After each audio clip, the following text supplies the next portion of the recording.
Shalom, selamat malam Bapak Ibu Saudara yang dikasihi Tuhan Yesus Kristus. Selamat kita berjumpa kembali dalam renungan pada malam hari ini, hari Selasa tanggal 21 Juli 2026. Kiranya saudara semua ada dalam keadaan yang baik, sehat penuh sukacita, kuat dalam iman dan berlimpah berkat Tuhan. Sebelum kita mendengarkan kebenaran firman Tuhan, mari kita berdoa. Bapa kami yang di surga, Bapa dalam nama Tuhan Yesus Kristus, terima kasih untuk penyertaan-Mu di sepanjang hari ini yang telah memampukan kami dalam mengerjakan segala tugas aktivitas kami. Kembali kami mau mendengarkan sabda firman-Mu, urapilah kami Roh Kudus agar kami mengerti dan taat melakukan setiap kehendak-Mu. Dalam nama Tuhan Yesus kami berdoa. Haleluya. Amin. Saudara yang dikasih Tuhan, ayat firman Tuhan saat ini terdapat dalam Ibrani pasal 3 ayat 8-9. Tertulis demikian.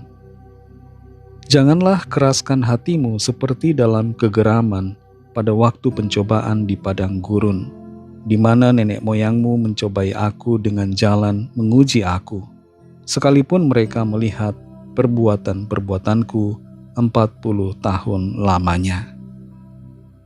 Saudara yang dikasih Tuhan, Sir Walter Scott, seorang penulis, novelis yang terkenal dari Skotlandia, yang hidup di abad 18 dan yang menghasilkan begitu banyak karya novel sejarah, menuliskan karya-karyanya ketika dia sedang mengalami persoalan dan penderitaan berat dalam hidupnya.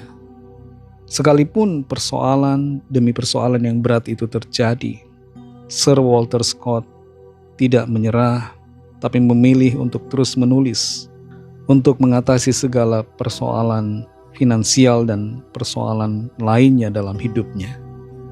Kita hidup dalam dunia yang tidak bebas dari persoalan. Ada saja masalah yang terjadi. Ada hal-hal yang mencobai kita untuk menyerah dan putus asa. Sebagai anak-anak Tuhan, kita perlu untuk senantiasa kuat, bertahan di dalam segala cobaan.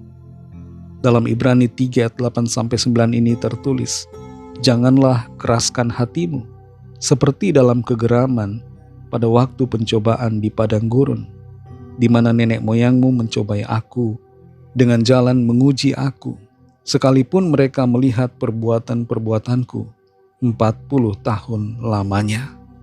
40 tahun bukan waktu yang pendek, tapi selama kurun 40 tahun itu, sebagian besar dari bangsa Israel berulang kali melakukan kesalahan yang sama, yaitu mengeraskan hati, bersungut-sungut, marah kepada Tuhan, dan mereka tidak bertahan di dalam pencobaan yang terjadi.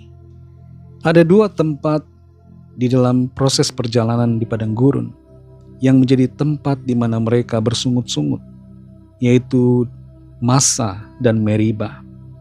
Di Massa dan Meriba mereka kekurangan air, tapi dalam situasi kesulitan karena tidak punya air itu, mereka tidak berdoa, tapi bersungut-sungut, marah kepada Musa, marah kepada Tuhan, dan mempertanyakan apakah Tuhan benar-benar ada di tengah-tengah mereka. Adakah Tuhan memimpin hidup mereka? Mereka meragukan Tuhan, meskipun mereka telah begitu banyak melihat mujizat dan pekerjaan Tuhan yang ajaib. Beratnya tekanan di padang gurun membuat sebagian dari mereka mulai goyah dalam iman, mulai putus asa, menyerah, dan punya keinginan untuk kembali ke Mesir. Mereka ingin kembali kepada kehidupan yang lama. Firman Tuhan melalui ayat ini menegur setiap kita, mengingatkan kita agar kita tidak meniru apa yang dilakukan oleh sebagian besar dari mereka yang tidak bertahan di padang gurun. Ketika mereka mengalami cobaan, ujian, mereka dengan segera meninggalkan Tuhan, tidak percaya lagi, dan ingin kembali dalam perbudakan. Ingin kembali kepada kehidupan lama. Jangan sampai kita yang hidup pada saat ini, ketika menghadapi ujian, kita menjadi goyah dalam iman, lalu meninggalkan Tuhan Yesus. Tetaplah bertahan dalam iman, meskipun kita berada di dalam cobaan, meskipun dalam ujian yang berat. Tetap percaya dan setia kepada Tuhan. Jangan kita bermemori pendek, lekas untuk melupakan kebaikan Tuhan dan karya ajaib Tuhan dalam hidup kita. Ingatlah akan kebaikannya, ingatlah akan perbuatan-perbuatannya di masa lalu, dan percayalah bahwa Tuhan masih akan tetap bekerja dan mampu menolong kita di masa kini dan di masa-masa yang akan datang.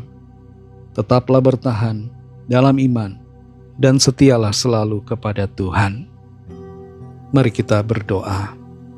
Terima kasih Tuhan Yesus, kami bersyukur untuk firman-Mu yang sudah kami dengar, yang kembali meneguhkan hati kami untuk tetap bertahan dalam iman percaya kami kepadamu. Sekalipun kami dalam persoalan, dalam kesulitan, penderitaan, cobaan, ujian, dan segala tekanan hidup yang ada. Ajar kami untuk tetap kuat, percaya kepadamu, terarah, terfokus kepada Engkau Tuhan Yesus yang memimpin hidup kami menuju kepada kemuliaan kekal. Terima kasih untuk firman-Mu, berkati setiap kami Tuhan, supaya kami tetap kuat di dalam Engkau. Kembali malam ini kami mau beristirahat, lindungi kami dengan kuat kuasa-Mu, berikan kami tidur nyenyak, dan bangunkan kembali besok pagi dengan kekuatan yang baru. Lawatlah setiap kami yang sakit, yang dalam pergumulan. Kuasa-Mu bekerja, ada kesembuhan, lawatan Tuhan terjadi atas setiap kami. Ada pemulihan, ada kelepasan, ada jalan keluar ajaib, mujizat-Mu dinyatakan. Berkatilah bangsa kami Indonesia dan juga semua bangsa di dunia ini. Berikanlah keamanan, kedamaian, dan kesejahteraan. Dan lawatlah setiap orang dari segala bangsa supaya percaya kepadamu dan menerima anugerah keselamatan. Ampunilah kami akan dosa kesalahan kami, seperti kami juga mengampuni orang yang bersalah kepada kami, dan pimpin kami jadi sempurna seturut dengan kehendak-Mu. Dalam nama Tuhan Yesus Kristus kami sudah berdoa dan mengucap syukur. Haleluya. Terimalah berkat Tuhan. Tuhan memberkati engkau dan melindungi engkau. Tuhan menyinari engkau dengan wajah-Nya dan memberikan kasih karunia. Tuhan menghadapkan wajah-Nya kepadamu dan memberikan damai sejahtera. Berkat dan anugerah Allah Bapa, kasih karunia dari Tuhan Yesus Kristus, dalam persekutuan dengan Roh Kudus, menyertai saudara semua, sekarang ini dan sampai Maranatha, Tuhan Yesus datang kembali, dan bahkan sampai selama-lamanya. Dalam berkat nama Tuhan Yesus Kristus, haleluya, amin. Puji Tuhan, saudara yang dikasihi Tuhan, Tuhan Yesus memberkati saudara semua. Selamat malam, selamat beristirahat, dan sampai jumpa dalam renungan yang berikutnya. Haleluya.